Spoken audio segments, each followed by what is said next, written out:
welcome back to the Moon Lagoon. So just an update for you guys.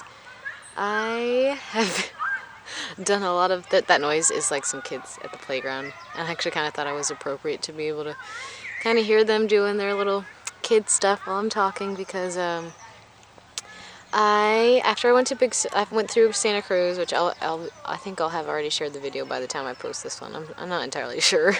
A lot of stuff has been kind of all over the place, but I went to Mount Shasta, which was very amazing, very enlightening. I got a lot of important information and important downloads for my personal path while I was there, and something that I just wanted to share with the collective that I thought was very useful from what I learned in my time there at Mount Shasta was in order to really figure out, like, when you first, you become awakened to what's going on in the world. You become awakened to like some of the things that don't make sense, or are like old, outdated ways of living, and starting to recognize like that you are more than just your physical body, that there isn't other dimensions, and that your consciousness can transcend, and that's becoming like awakened. And then you start ascending, you start shifting into that fifth dimensional vibration that you hold. And a really good way to get there, to do that, it's funny now because the kids have left. Hold on, there's some people trying to figure out what they want to do. And something I really recommend that you guys try and do is go to like a park with as big of trees that you can get to as possible, because I got super high, and because I was walking through the forest, these super big trees, it felt like I was a little kid again, like when you were running through like a park or your backyard, and you felt like, oh my gosh, the world is, it felt like you were running through the woods. And that's what it felt like for me walking through all those super big trees. It got me to go back to my inner child self.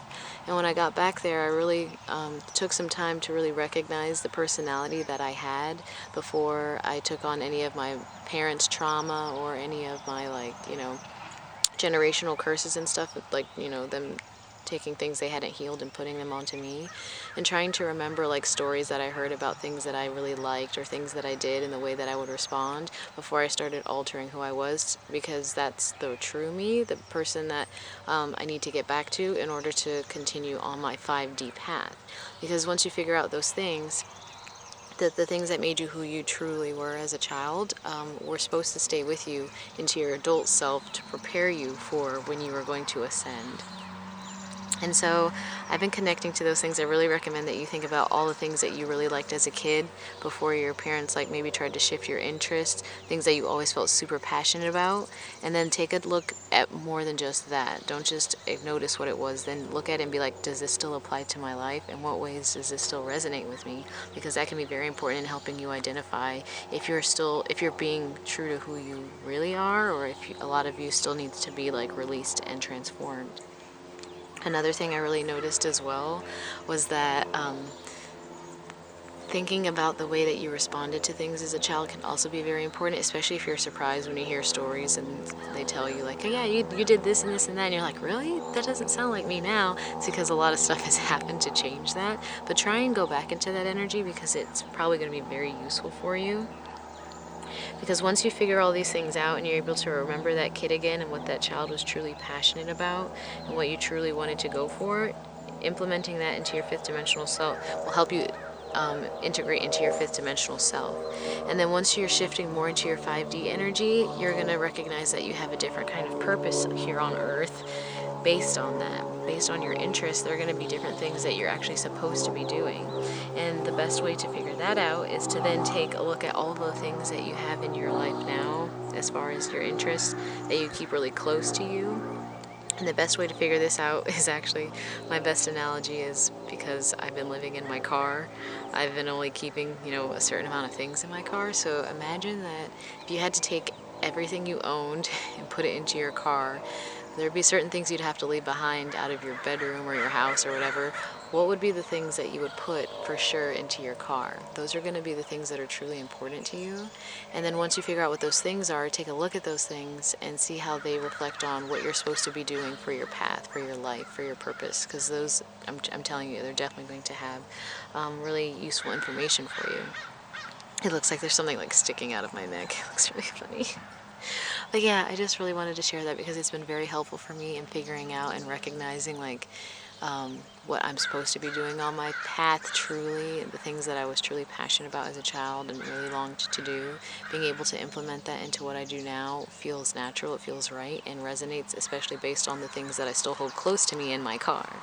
So that was something that I found really interesting, so I really recommend going out to a park, just walking through the woods, getting into your childlike self again, and finding that, because it's very important, especially if you're feeling lost, you're feeling confused, you're like, I'm doing all these things that society told me to do.